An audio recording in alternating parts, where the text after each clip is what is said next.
এলাকার বিড়ালদের সভাপতি আমার সাথে বাজে কথা বলবা না। তোর সাথে আবার কিসের কথা থাপড়ে কথা না বিয়াদব নেগো। এই যে হ্যালো এক্সকিউজ মি, এই বাড়িতে একটা সুন্দরী মেয়েকে আমি দেখেছি। সুন্দরী মেয়েটা এই যে তুমি, তোমার কথাই আমি বলছিলাম। তোমার খবর কি? তোমার সাথে আমার একটু কথা ছিল। কত বড় সাহস, চিনি না জানি না, মুখে গাও শরীরে গাও, গায়ে গন্ধ আইছে আমার লাগে কথা কইতে। সুন্দরী দেখলাম, লোভ সামলাতে পারে না। কত বড় সাহস, কি যোগ্যতা তোর আমার ঘরের সামনে আসছস?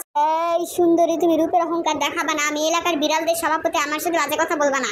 তোর সাথে আবার কিসের কথা থাপড়ে কথা না বিয়াদব নেগো। ভাগা তোমার সাহস তো কবলা, তুমি কোন সাহসের গায়ে হাত দিলে? তুমি জানো আমি তোমার উঠে নিয়ে যাইতে পারি।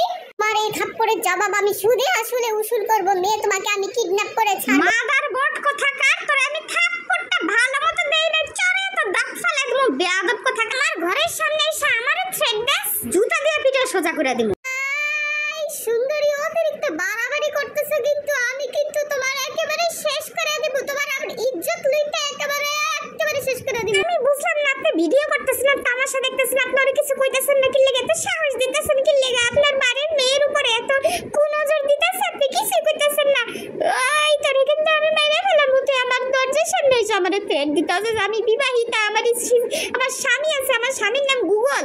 তোমার স্বামী তো আমার ভয়ে খাটের নিচে পলায় রয়েছে। চিন্তা করো আমি কতটা ভয়ঙ্কর। তুমি ভদ্র হয়ে যাও, নালে কিন্তু তোমার কপালে শনি আছে। একদম অতিরিক্ত বাড়াবাড়ি করবা না বলতেছি, বেরে যা বলতেছি। আমার স্বামী যেমনই হোক, ভোটকা হোক, যাই হোক, আমার স্বামী খবরদার আমার স্বামীরে নিয়ে কিছু বলবা না। চলে যাও বলছি আমার চোখের সামনে থেকে। আজকে শুধু তোমাকে দেখে গেলাম আর তোমার বাসাটা চিনে রাখলাম। মনে রাখো আমি আবার আসবো। আমি যেদিন আসবো দলবল নিয়ে তোমারে উঠাই নিয়ে যাব। কেউ তোমাকে আটকাইতে পারবে না, কেউ তোমাকে বাঁচাইতে পারবে না। মনে রাখো, তুমি রেডি থাকো, ভালোভাবে রাজি হয়ে যাও, নালে কিন্তু তোমাকে আমার জোর জবরদস্তি করতে বাধ্য হতে হবে। এটা চেহারা দেখছস আয়নার মধ্যে? তোর মুখে ঘাও, শরীরে ঘাও, জায়গা জায়গা মারামারি করে কি করছস? যা, অনেক কথা শুনাই দিছো তুমি আমারে। আজকে আমি যাইতাছি, আমার অনেক জরুরি কাজ আছে। উপর থেকে মিটিং এর জন্য আমাকে ডাকতেছ। আজকে যাই, ওকে বাই, আল্লাহ হাফেজ।